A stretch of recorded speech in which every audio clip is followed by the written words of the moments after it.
So it doesn't really matter how great a coach you are, how amazing you are as a salesperson. If your offer sucks, you're going to be struggling. And that also means that if you are not yet the best salesperson, having no-brainer offer, then you'll make it. You get by.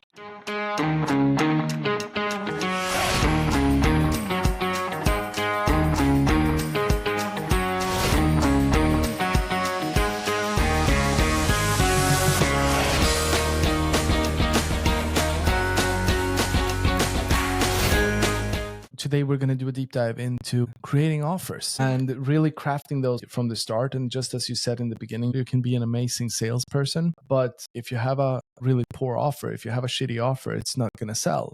So there is an expression that says that it doesn't matter for how long you polish a turd, it's still a turd. So if you're a great salesperson, but trying to sell something that doesn't compel people, it's kind of like you're trying to polish a poop turd and making it look good. How did we get here? Well, it's just a great expression. It's just important to know that we can't make something awful great. So we need to recreate it, or we need to create it from its foundation and make it great all the way through. Yeah.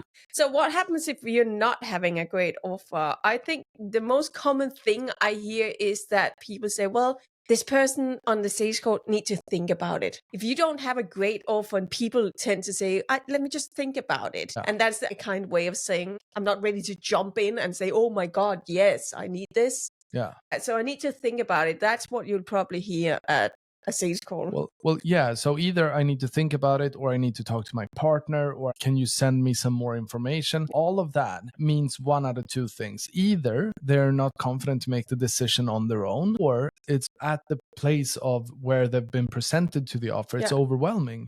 Exactly. So they can't comprehend it. And most often it's a combination of both. Yeah. I need to talk to my partner because this isn't a no-brainer for me. Or I need to think about it because this isn't a no-brainer. Or can you send me some more information? Because right now I've heard an offer that is all over the place. And if you send me some more information, I can make sense of it myself. And it means that we as a coach, or we as coaches, have presented it in a way that have put that person there. So it's time to take responsibility that you actually created that, not the other way around. And let's fix it. And the other thing is, if the prospect at a call is not feeling safe, this will happen as well. So we need to have people feel safe so they trust this is the best decision they could ever make. And what does it mean to feel safe? Feel like it can't go wrong. It's a big part of an offer is the guarantee that, okay, I trust that this not go wrong. I know that this will help me, and I know that no matter what, I will get the results. Because like one-on-one on sales is they need to trust you as a human being. They need to trust the offer. They need to trust the program, the process they're going to go through,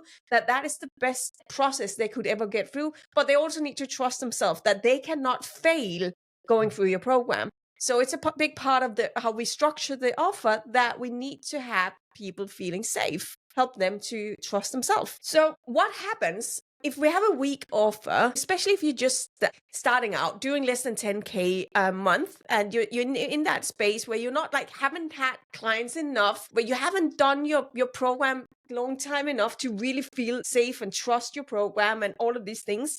If your offer isn't great, the thing is, what occurs often is that you lack self-confidence, and the only factor most people are looking into is the pricing. And pricing is only one little part of an offer.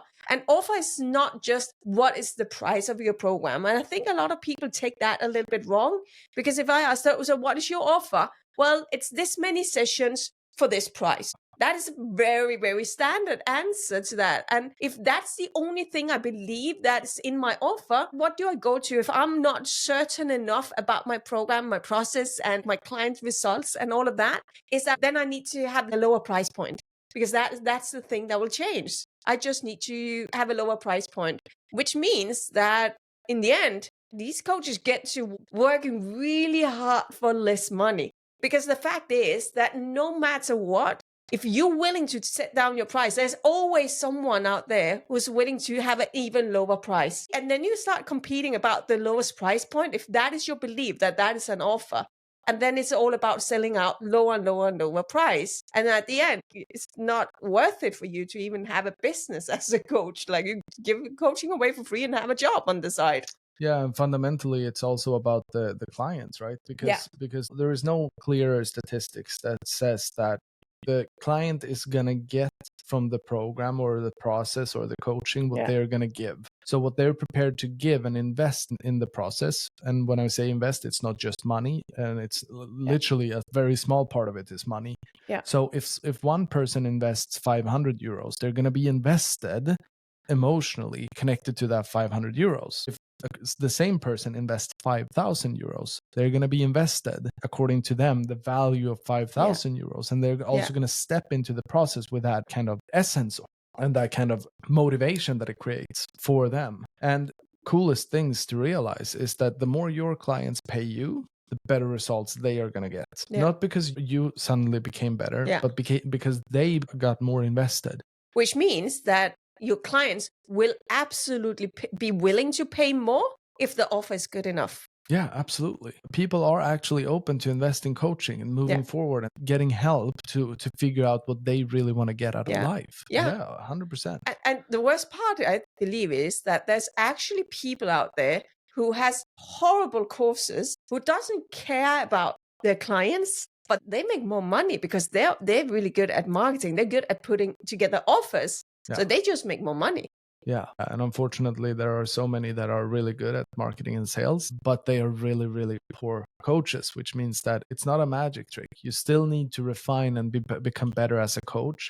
But in the beginning, before you make your first 20K a month, you need to focus 80% in marketing and sales because that's what builds your business. And if that's a hard realization for you, it's better to realize it now, work really hard on your program and your process and your templates and the stuff that you give to your clients, because you need to fill that pipeline up so that you learn exactly what it is all of your clients needs as a whole. And that's moment number one when you can create a really good offer, is when you've had enough clients so that you know what your people actually need and want. And we have a lot of fixes until you've gotten to that point that you really know what they want. Exactly. So if we start looking into, so what is an offer? If an offer is not just the pricing, I think there's another thing that most people get stuck in, that what is an offer? And that's the stacking, like what's included. So if I ask, hey, what's your offer? Well, it's 12 one-on-one meetings, and then it's a Facebook group, and then it's this. That's the stacking. That is absolutely a part of an offer, but it's not the offer. People do not really care about the nitty gritty on how many times are we going to meet? How many videos do I need to watch in your modules? All of those things, take it from a perspective of someone who's sitting in front of you and they have a big problem. You can solve that problem. And what you start telling them is that we meet this many times, then you have a library, then you have all the boring stuff of an offer. I think this is the first thing that we need to change, because if the only thing they get is a stacking of what's included and here's the price, that's a bad offer. If you could give them an offer, hey, I got a pill, you swallow this pill, in 2 months, you'll have the result. People say, oh my God, that's a great offer. Can I just do that? People do not want to work harder. They want to have an easier and more smooth way of just getting the result. But the way most coaches present an offer is, work this, you do this, you need to do this, you need to do this, and you do this, and we meet this many times, and then you pay this. It's the opposite of what people really want to hear. So let's dig into what's actually some steps that is included in having a great offer. I'm thinking, let's go through them as a whole and then dig into some of the most important ones. Yeah, love that. Great. So first of all, we need to have a promise, clear promise. If you do not have a promise, people will be struggling to trust that this is what they need. Yeah. So there need to be a promise. There need to be a less risk guarantee. So a guarantee that takes down the risk that they would not hit the promise. So we need to have a guarantee. We need to have the stacking and the bonus things that is included, because we will have people who are more analytical. There will always be both emotional bias and analytical bias. And then we need to have some scarcity and some urgency, because otherwise, why should they start today? Otherwise, it's too easy to just postpone making a decision. That's when you get to, let me just think about it. Oh, can I do this later? Can I come back to you next month? All of these things. And then we need to make it easy. We need to make it easy for them to say yes and get started. And this is both with the pricing, but also to make the decision. I actually want to start with one thing that is not one of these ones, but what I think is really important because I'm always thinking about it when I hear it, and that is how you name your program. I think that's interesting because I see a lot of coaches really name their program with something that makes sense to them or sounds cool to them or is a word they've figured out on their own. Because let's face it, it's about the ego. We want to sound special. We want to sound unique. And like, I got something that no one else have. And that's really good. But it doesn't say anything about what do I get out of your program. And if the first thing we need to have in an offer is a promise, why not say the promise? Have the name of your program kind of be your promise, or at least let them understand, like, what do I get out of their program? So it doesn't have just a imaginary word you just came up with that doesn't mean anything to that person. And because in our beginner program, for people who are just starting out, want to get their first clients, understand how to do marketing, most of them have a job already, but want to transition into becoming a full-time coach. That program is named From Dream to Lifestyle. Dream to Lifestyle. They have a dream of becoming a coach, but it becomes a lifestyle for them. They become a full-time coach. But say I was helping women with confidence. Why not just call the program The Confident Women or something that use confidence in that? Because it says, what would I get out of the program? I'm curious about your thoughts. I think it's great. And I think it's important to realize that we need to make this super simple. Because when we're naming our programs, I know so many, both inside and outside of our world, that get stuck with naming their programs. And we're not looking for a fancy name that is going to feel 100%. What we're looking for is a strategical name rather than the emotional connection to the name. We're not talking about connecting to the name and feeling that, oh my God, this is the best name ever. We're talking about, hey, does this name explain the journey from where they're coming in to where they're going to be at the back end? And that's the thing. Yeah. Or what are we focusing on? What's the core? Yeah. So we have Dream to Lifestyle. That is one of our programs where you start out. You have a dream about something and you want to create your lifestyle out of it. You want to go full-time coaching. But then we have the next program that is Top 1%. And Top 1% is just about becoming one of the top 1% coaches out there. Within your niche. Yeah. That can not just survive and kind of pay the bills, but really build that lifestyle no matter what it looks like. Yeah. So we want a name that explains what it is that we are going to do. And we need to make this simple. So don't get stuck with choosing a name that connects to your most inner self kind of thing, because that's pitfall. You're not going to get there. Yeah. It's never going to feel perfect. And then you're going to choose a name and then you're going to use it. And then you're going to realize that this is actually really good. I really do want to do a shout out to Tuggy Moore because I believe he has a great name for one of his programs, because he literally have a program that's called Clients. It says, what do you get out of being in this program? I love that name. One word, very simple, and it says what you get out of it. And he is also a very, very brilliant marketer. So it makes sense. So one of the most important things I believe is the promise. If you do not have a promise, how are you going to have people trust that this will actually give them what they want? And because the promise is helping people to both trust themselves within your program, but also trust that your program will take care, make sure that they get to the end result. No one buys coaching, they buy the result. That's important to understand. So when we speak about the promise, it's about what is the result, the end goal, where will you be at the end of the process working in my program? And there can be some specific things that we can add into a promise. It could be a clear goal for them to reach. And now I know that we have people listening who are life coaches, who have very untangible things they help people with, and they believe that it's hard to really find a clear promise. So having a promise it can either be a global promise, so it's the same promise for all your clients, so all of your clients will achieve this within your program, or it could be that it's a personal promise to that one person. And it doesn't need to be one-on-one in the matter of I deliver it one-on-one. Before the first couple of 100 clients you're going to get, you're going to talk yourself in sales calls, which means that during that discovery in the sales call, during that time where you get to know their needs and their behaviors and their wants, you can figure out what is it that my program will solve. As long as they focus on it, or as long as we set that frame, they are going to be able to tell you what they are looking for. So if they're looking for a new relationship and you're a life coach, or if someone else is looking for clearing a past trauma. And let's say that your program solves both. Then give that promise as a guarantee, the partner to the first person and the release of that trauma to the second person. And use that leverage because it's what they want. So we can tailor fit the offer based on the conversations we've had. Like I said, the first couple of 100 clients that you're going to have, you're going to speak to on the phone yourself and you're going to sell to them. So it's going to be very easy during that discovery to figure out what would mean the most to this person that I'm confident that my program also will solve. And when you've had your first 100 clients or your first couple of 100 clients, you're going to realize, what is that global promise? What is it that all of my clients have gotten out of my program that is tangible, that I can give away as a global thing? And then it doesn't matter if you still want to make sure that you give tailor-fitted promises in the continuum, do that.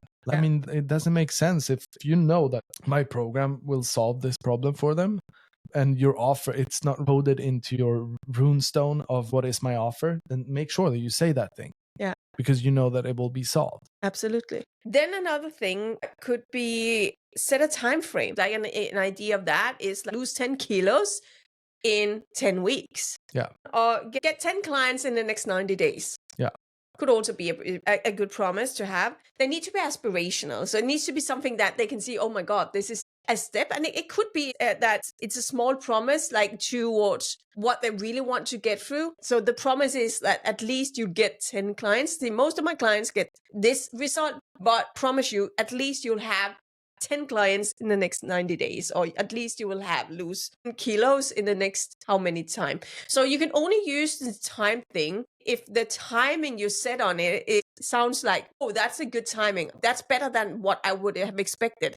So don't say, oh, you'll get 10 clients in the next 2 years. Then you can't do the time frame. They'll do the opposite. Yeah. I don't want to buy something if it works that slow. Yeah, and even create the time frame so that it is compelling. Yeah.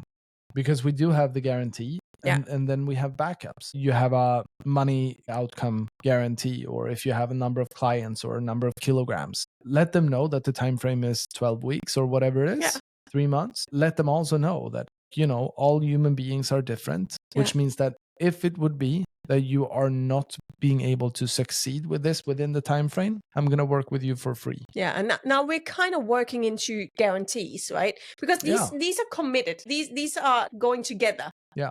I have this promise to you, and now I'm going to add a guarantee to make sure that what will happen. Yeah, and we take away the risk. We take away the risk now. So let's continue with guarantee. Yeah. There are a few different things. We do not want to sound far-fetched and too good to be true. Because what happens is that we lose trust. We're going to consume the trust capital that we've built during the conversation. So we want to be able to create something that they can see themselves doing. Yeah, so, and not overwhelm them so they don't get scared of it. And now transitioning back to the promise, if I were to meet a coach about to get their first couple of clients, and I would talk to them about making €1 million a year, it would be too far away for them to be able to comprehend, which means that I'm not going to have that conversation. Yeah. Because to be really honest, they don't even know what it's like being a coach far enough to know if that's how long or how far they want to go. Yeah. And there are coaches out there whom I respect highly and dearly that just want to have it as a hobby. And that is fine. They need to be able to figure that out. So we need to put it within the frame of them figuring out their next breakthrough. And when it comes to the less risk guarantee, where we take away the risk, it can be a few different things. Either I work with you for free.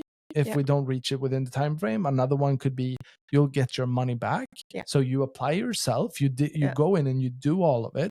And if you don't get the outcome, you'll get your money back. Yeah. Also a very safe one, because guess what? The reason why you as a coach have the results that you have is that you've done what's necessary in order for you to get there. Yeah. And once you've done that journey, you've learned and harvested all the skill set and the understanding, the foundational understanding of how do one achieve this, which means that you can break out the step by step. And that also leads to you being able to present that to someone else so that you can teach someone to walk in your footprints until they've gotten that result. So there's different ways we can give guarantees. We have different guarantees in our programs. So when we look at our DTL program, where we help coaches to get started, our promise is that they will make at least 10,000 euros in revenue, and most of them start from the beginning. They have no followers, no clients, no offer, no program. They literally don't have anything, no plan. Absolutely not. They don't know how to get clients. So we help them to make the first 10K. And then we have a guarantee. If they do not make the 10K within the program length, they can choose to either get the money back, or they can just keep working with us till they have the 10K for absolutely free. Because we want to make sure that they cannot fail. They keep getting the support and there's no risk. That is the first one. Then if we look at top 1%, for coaches who already got some clients but need like consistency and they want to scale and they want to become minimum 6 of 7-figure coaches, the promise for them is that they would make at least 50,000 euros within their business within the time length of the program. Yeah, or we'll work with them for free. Yeah. Till they get it. So we know when they leave the program, they have at least gotten a good return on their investment. So if we look at the different kind of guarantees, the money back guarantee is a good guarantee. I've used that in several programs. If you do not reach this goal, you will get your money back. As a coach, you're in control of what you give. You're not in control of what they do. And your responsibility is to give them the training and the support they need to reach it. But let's face it, our clients has a responsibility. They have the responsibility to apply what they're being taught and implement it. So when you do a money back guarantee, it also comes with some conditions, like you need to see the trainings. You need to implement the trainings. You need to do this, show up, and there will be some conditions. So I just want you to understand, when I say money back, it comes with conditions that is reasonable and fair, like watch the training and show up for my meetings and stuff like that. And it's really straightforward. Yeah. If they apply the work, they show up and they apply the work, then it's a money back guarantee. And if they show up and if they do the work, they will get the result. But if they buy your program and then they kind of skip out half of the meetings that you've agreed upon and they don't do the work, then it's a different conversation. And how we treat that in order to take care of our client is to get them back on track. Hey, let's do a restart and let's go full out this time. Because one of the things with coaching is that the reason why they don't have the result that they invested in you to get is because they are a person who behave a certain way that doesn't breed that outcome. So we need to help them change in a positive manner long enough to achieve that new outcome. And that is a stretch for any human being because it involves growth. So we are going to help someone grow to become someone who earns that outcome. And that is why I like coaching, because we make people more capable within their own interests, within what's important to them. And it's also a lot to ask of a human being to show up for themselves again and again and again. But that is what we do as coaches. That is what we do when we help people. That's what anyone who isn't a coach does when they help someone. They help someone get something that they couldn't get themselves. And I think that's very important to realize. So if we are coaches, it's important that we really stand for the outcome. 100%.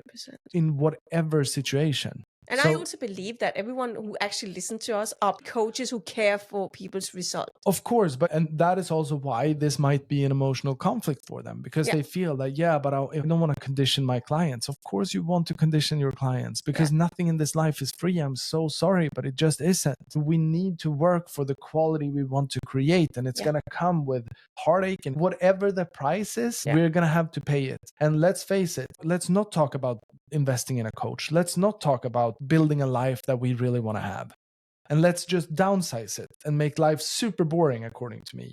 Guess what? You're still going to have problems, and those problems are still going to overwhelm you. And the more you downsize, the more emotionally charged your problems will be, and the heavier they will feel, because you are not the person that lives at cost, taking responsibility of whatever it is that you're going to do. So a little bit of a sidetrack, but it's so important to understand that humans are always going to have problems. And because we're always going to have problems, let's create those problems to be interesting enough so that when we solve them, it takes us to somewhere where we really want to be or become or have. Bottom line, take a stand for the people who wants what you deliver in your coaching. Take a stand for those people.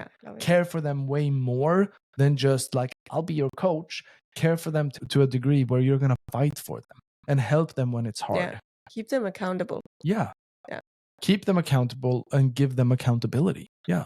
Great. So we have the money back, and we can even add to that, hey, if you do not reach this goal, I'll give you your money back, and I will give you flight tickets to Fiji, or I'll give you another extra bonus something. Yeah. They see that is also something you probably have at the same level, where you have come a little bit further. Either you win or you make money either way. So it's a really strong guarantee. And here is where you design it to Yeah. the level you're at, Yeah. and you design it so that it suits your business. Exactly. Another one is delayed payment. Delayed payment mean that step number one, we will make sure you get this result, and you won't pay the rest of the price until you reach this result. Or 1 month in, when you reach this result, you pay the second part. So you have a delayed payment that will follow the result that comes for the client. And then we had the ROI, return on investment. You have at least this much. Yeah, well, delayed payment, I just want to say I'm not a super big fan of that, because it conditions that the less they do, the less they have to pay. And it also means that they pay something up front. Let's say that they pay 2K or 2,500 euros up front. And then they are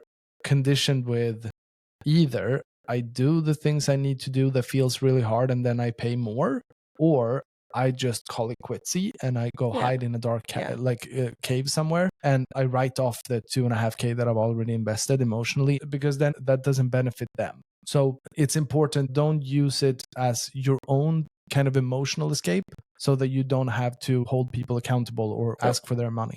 And then, of course, I will work for you for free until you reach this goal. Yeah, and I love that. Yeah, I love that, because it's easy. Everyone can apply it, and it gives the coach most confidence that no matter how long time, because there's 2 questions to ask yourself. If you are uncertain about, can you really help the people? Ask yourself, are you willing to find a way no matter what it takes? Are you willing to go out and search and Google and go to ChatGPT, ask everyone else to find a solution? And I believe most of you would actually say yes. And the other thing is, are you willing to make it work for your client so you can live up to the guarantee, even if it's taking you a couple of weeks extra? I believe everyone would say yes, because it's not about just getting the clients, it's about making sure the client is winning. So if you haven't figured out and haven't helped your client to win, even though they did everything within the times you put up for your program, work with them for free to get that result. You will win big time doing that. So let's wrap it up. I know we have more things, but I believe we got through some really important ones.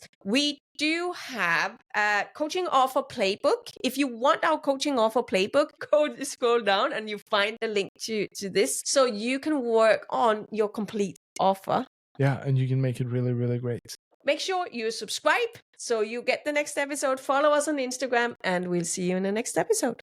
Bye, guys.